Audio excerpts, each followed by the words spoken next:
Trump keeps admitting that he's bought and owned by the world's richest Israeli.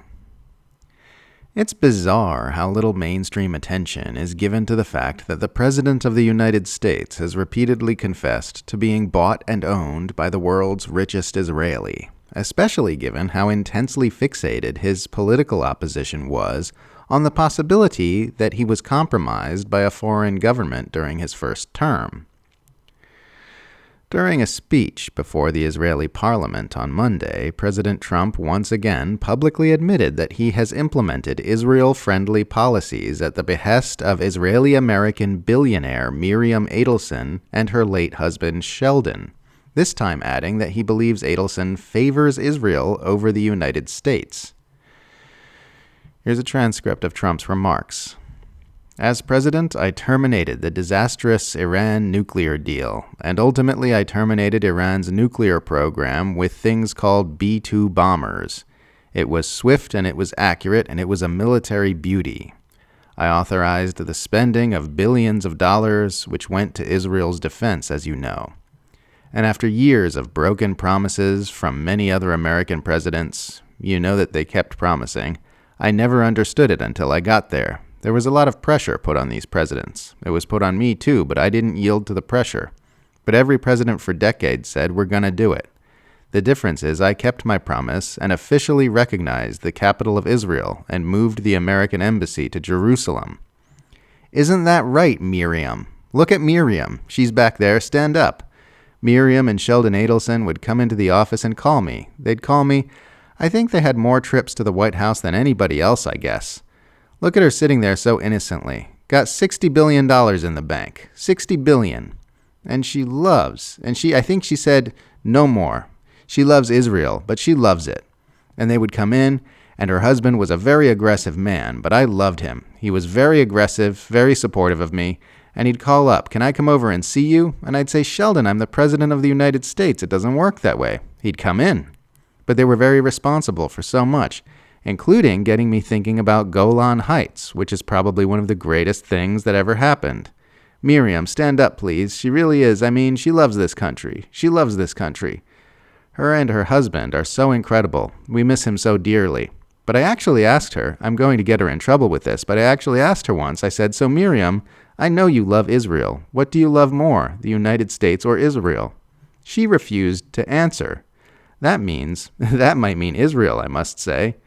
We love you. Thank you, darling, for being here. That's a great honor. Great honor. She's a wonderful woman. She's a great woman. End quote. Sheldon Adelson reportedly gave Trump and the Republicans over $424 million in campaign funding from 2016 up until his death in 2021. His widow, Miriam, continued her husband's legacy and poured a further $100 million into Trump's 2024 presidential campaign. On the 2024 campaign trail, Trump also admitted to being controlled by Adelson cash. Here's a transcript of those remarks. Just as I promised, I recognized Israel's eternal capital and opened the American embassy in Jerusalem. Jerusalem became the capital. I also recognized Israeli sovereignty over the Golan Heights. You know, Miriam and Sheldon would come into the White House probably almost more than anybody outside of people who worked there. And they were always after, as soon as I'd give them something, always for Israel. As soon as I'd give them something, they'd want something else. I'd say, give me a couple of weeks, will you please? But I gave them the Golan Heights. They never even asked for it. You know, for 72 years they've been trying to do the Golan Heights, right? And even Sheldon didn't have the nerve. But I said, you know what? I said to David Friedman, give me a quick lesson, like 5 minutes or less on the Golan Heights. And he did. And I said, let's do it. We got it done in about 15 minutes, right? End quote. Legitimizing Israel's illegal annexation of the Golan Heights and moving the U.S. Embassy from Tel Aviv to Jerusalem were two of the most controversial moves Trump made in Israel's favor during his first term, which have now been eclipsed by his backing the genocide in Gaza and his bombings of Iran and Yemen.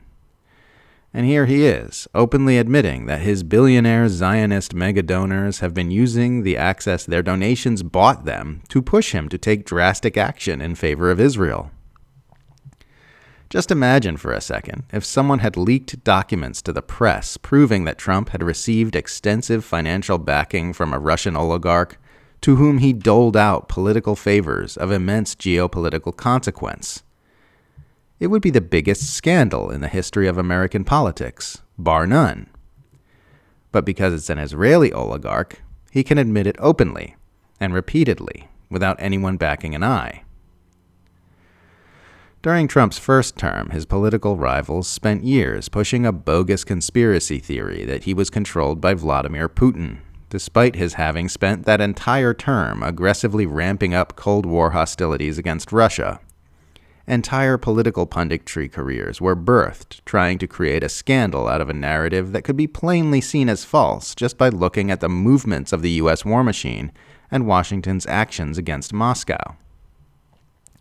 But here's Trump openly admitting to bending over backwards to give an Israeli oligarch whatever she wants because she gave his campaign huge sums of money while pouring weapons into Israel to facilitate its mass atrocities and engaging in acts of war on Israel's behalf. And it barely makes a blip in mainstream Western politics or media. This is because mainstream Western politics and media understand that we are living in an unofficial oligarchic empire to which both the U.S. and Israel belong. They never acknowledge it, they never talk about it, but all high-level politicians, pundits, and operatives in the Western world understand that they serve a globe-spanning power structure run by a loose alliance of plutocrats and empire managers. They understand that states like Israel are a part of said power structure, while states like Russia, China, and Iran are not. So they spend their time normalizing the corruption and abuses of imperial member states, while facilitating the empire's efforts to attack and undermine the states that have successfully resisted being absorbed into the imperial power umbrella. I've said it before, and I'll say it again. The only thing I like about Donald Trump is his infantile tendency to say the quiet part out loud. He advances the same kinds of abuses as his predecessors, who were no less corrupt and controlled, but he exposes the underlying mechanics of those abuses in ways that more refined presidents never would.